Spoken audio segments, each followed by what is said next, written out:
if we measured intellect by an individual's desire to know? And you've also been quoted as saying standardized tests have become the most effective racist weapon ever devised to objectively degrade Black minds and legally exclude their bodies. Can you please explain this perspective? It's a lot to unpack, but I know our audience would definitely appreciate your perspective on the standardized testing issue. Sure. So, as I think many people have come to know, standardized tests, whether the IQ test in the United States or even the SAT test that was sort of created, I believe, in 1930, were these standardized tests were created by eugenicists.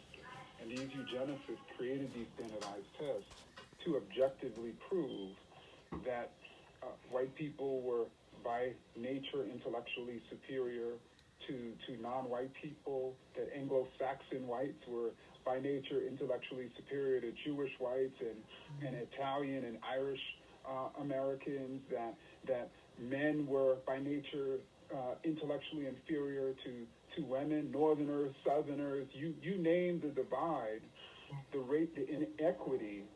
In the 19-teens and 1920s, these eugenicists created these standardized tests to prove that they were by nature and thereby immutable.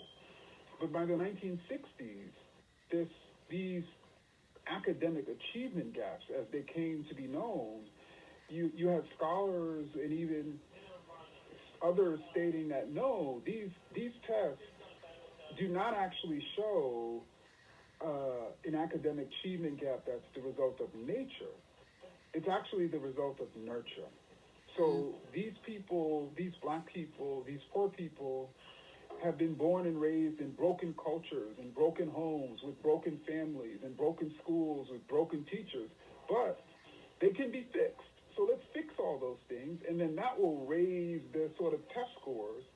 And that's largely the argument today that sort of explains the cause of the academic achievement gap. That indeed it does show that Black and brown and Native children are intellectually inferior, but it's more so the result of their environment. And so we need to change their environment. But what if all along the problem was not the test takers? The problem was the test. What if all along we were to say, you know what? Intelligence is as subjective as beauty. You can't objectify intelligence. You can't create this G, the general intelligence factor that is at the heart of every standardized test. You know, just as you couldn't create a sort of global standard of beauty.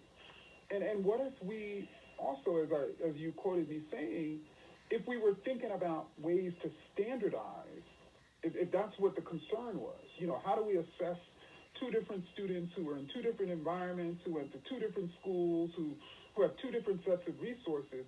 Why can't we focus on something like a desire to know?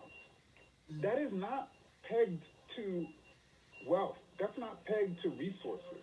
You have the wealthiest and the poorest of children who both have desires, tremendous desires to know. And as a college professor, I would rather have a bunch of kids in my class who have an incredible desire to know rather than a bunch of kids who think they know a lot.